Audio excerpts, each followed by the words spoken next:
Es increíble cómo a veces no entendemos por qué le cambiamos por completo el nombre original a las películas de terror de este lado del mundo por algo completamente diferente, para que den más miedo. Hoy es otro caso parecido, pero teniendo en cuenta la trama de la película, esta vez la llames Waypoints o la hora específica que vimos al inicio.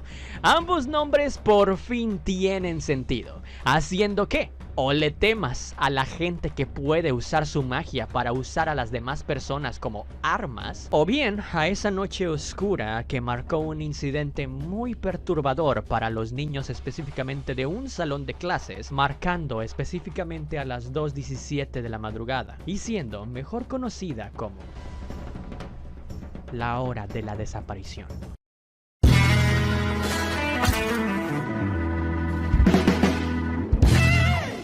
Qué bueno de verte de nuevo por acá en una nueva opinión reciente que más de este canal.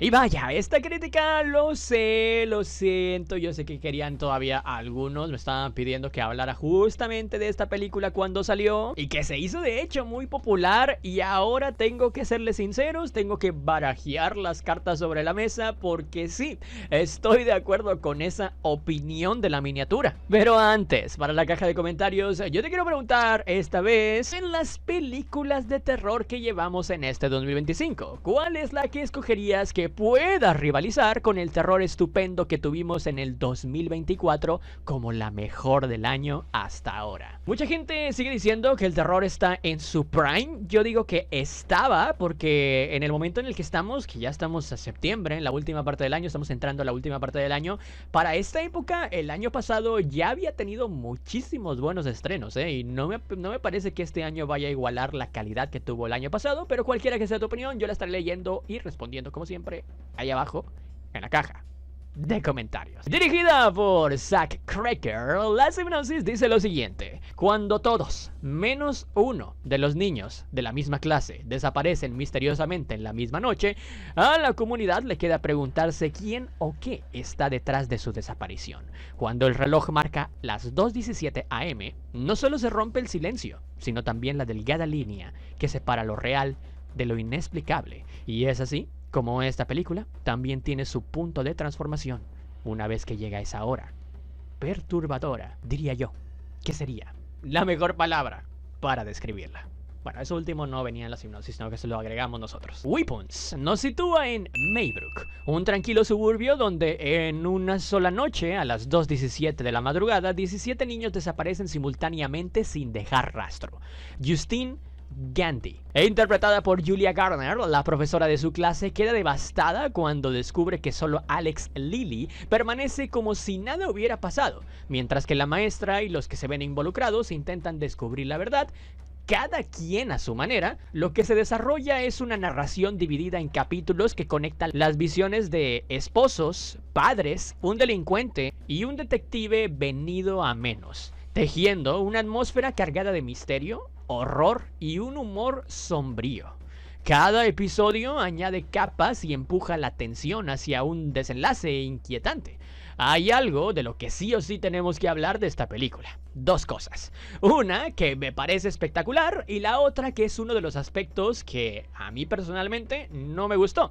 Y empecemos con el feo primero, con ese aspecto llamado narrativa. La estructura en capítulos, cada uno desde el punto de vista de un personaje distinto, aporta una experiencia fragmentada que, como un reloj descarrilado, genera desequilibrio y tensión creciente, dándonos cada perspectiva la misma historia pero en diferente punto de vista, pero en el mismo lapso de tiempo. Y cada una dándonos, sí, una pista más para entender el meollo terrorífico detrás de esta historia. Este contexto coral evoca el estilo entretejido y abundante en personajes e introducciones de problemas contextuales como en Magnolia, VHS o Creepshow, aunque reinterpretado en clave de terror contemporáneo. Una historia, sí, adaptada a la época actual y diseñada estéticamente para causar terror, no solo con jumpscares, sino con una atmósfera inmersiva e impresionante gracias al trabajo de la dirección de cámaras.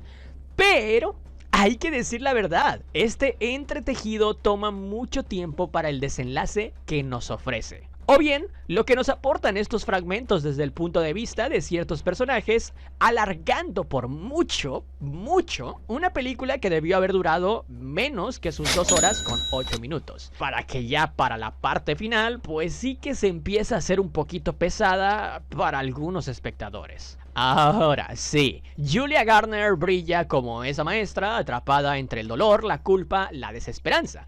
Pero también resuena con impotencia ante una sociedad que la inculpa por algo de lo que no están seguros, cayendo un poco en depresión momentánea, indiferencia y no siendo la típica heroína o final girl dentro de una película de terror, sino que vemos algo original con una maestra simplemente asustada porque no sabe cómo reaccionar ante una situación que la supera y que al final de cuentas solo busca sobrevivir y ayudar al único niño sobreviviente para encontrar respuestas. Ya lo habíamos dicho en la review de Los Cuatro Fantásticos. Este ha sido definitivamente el año de Julia Garner y props para que sea considerada como la futura Harley Quinn del DCU, porque tiene mucho potencial. Josh Brolin, encarnando a Archer Graff, agrega matices de vulnerabilidad y fuerza paternal.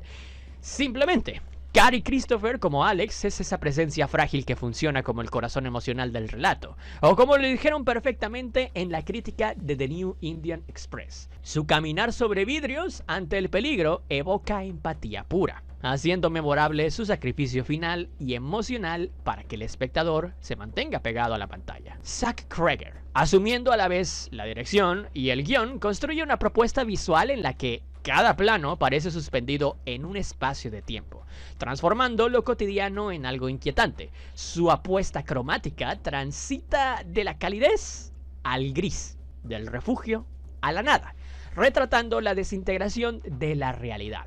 La puesta en escena, por ejemplo, con predominio de planos fijos en espacios interiores reducidos, es lo que intensifica esta sensación de encierro emocional que produce la película. Y al no saberse con certeza quién o qué origina los fenómenos extraños que recorren al pueblo, pues le da al espectador este feeling, ¿no? De no saber qué es lo que está pasando y de interesarse o hacerse esta intriga con la historia.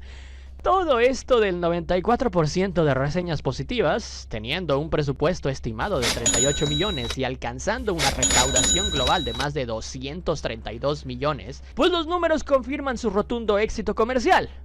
Pero, siempre hay un pero, ¿no? Ofrece experiencia, más no una revolución como se venía hablando. Weapons es innegablemente un respiro fresco para el cine de horror en este terreno de 2025. Innovador en tono, ambientación y concepto. No obstante, el tercer acto se siente algo acelerado por el tiempo perdido en el primer acto, en los fragmentos pop y algunas revelaciones en donde carecen de profundidad, teniendo un tono demasiado extraño que le quita, como si se tratase de una losa encima, el género de terror que tanto le costó construir. Con un final tanto bizarro y hecho específicamente para buscar ya sea las risas o bien demostrar una persecución sarcástica a la cual a mí personalmente no me funcionó. A pesar de su originalidad, no redefine el género, solo lo inclina hacia algo más íntimo y menos dependiente de sustos previsibles, como lo habíamos dicho, en donde tiene unos cuantos jumpscares baratos, pero lo que más importa es su atmósfera, diría yo, en la primera mitad de la entrega. Y dejando de lado, por supuesto, esas innecesarialidades de hacer estos saltitos en el tiempo como capítulos de diferentes puntos de vista, ¿no? Hay películas que no necesitan monstruos explícitos para despertar en nosotros la inquietud, la hora de la desaparición, o yo diría desesperación, que es una sensación de la multitud en bolsa de emociones que provoca en el espectador. Es un ejemplo reciente de esa apuesta por un terror más cerebral, atmosférico y fragmentado. Alex queda como testigo de un misterio que, más que resolverse, se expande como una herida abierta. Los puntos de vista solo enfatizan elementos narrativos que nos ayudan a entender. Sin embargo, la tía Gladys por sí misma representa la mayor amenaza odiosa para el espectador, siendo que pudo haber sido construida de una mejor manera.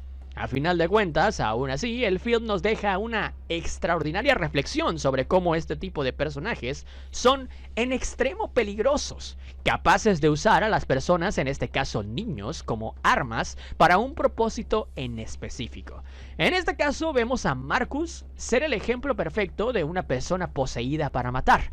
Sin embargo, al menos a mí, nunca me queda claro cuál era el propósito final de la tía Gladys. O sea, sí, es un personaje que por su actitud y ambición es terrorífico visualmente, pero que nunca tuve la idea de para qué quería a los niños específicamente ahí en el sótano, escondidos. Te puedes llegar a dar más o menos una idea, pero esto también creo que queda como una idea eclipsada dentro de la imaginación del espectador, ya que nunca se aborda mucho en los procedimientos más que simplemente usarlos para curar su enfermedad.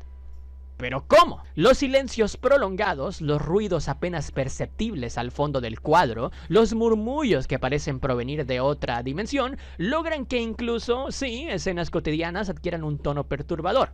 Así que es, sin duda, eso, uno de los grandes aciertos de la película, construir terror desde lo intangible. Siento que sin Julia Garner esta película no hubiera estado demasiado en la conversación. Aún así, es interesante de verlo propuesto, pero finalmente, la hora de la desaparición nunca alcanza la grandeza que promete. El misterio central que había sostenido la tensión durante gran parte del metraje se resuelve de una manera que no resulta del todo satisfactoria, como si la película se conformara con sugerir en lugar de profundizar en el cómo. Y siendo así, una película a la que le tienes que tener mucha paciencia. Con una desaparición de una población pequeña en un salón de clases, los misterios rodean a un film que se inclina más por el suspenso que el terror en su tiempo promedio, y que deja cabos sueltos como si se le estuviera tirando líquido mientras avanza, construyéndose a una velocidad innecesaria que opaca su originalidad una vez que hemos alcanzado su acto final. Pues perdón por la tardanza en cuanto a esta review, porque es una película que salió hace algunos meses, pero es que hasta para escribir esta review tuve un poco de pereza, o no me llegué a acordar en su momento, y eso pues explica muchísimas cosas. Pero pues al final, por todo lo dicho, yo por eso a este film, La Hora de la Desaparición, yo por eso le doy 2 estrellas y media como calificación personal. Y definitivamente es una película, sí, entretenida. Hey, help me! Help me! Someone please help me! There's no discharge in the war.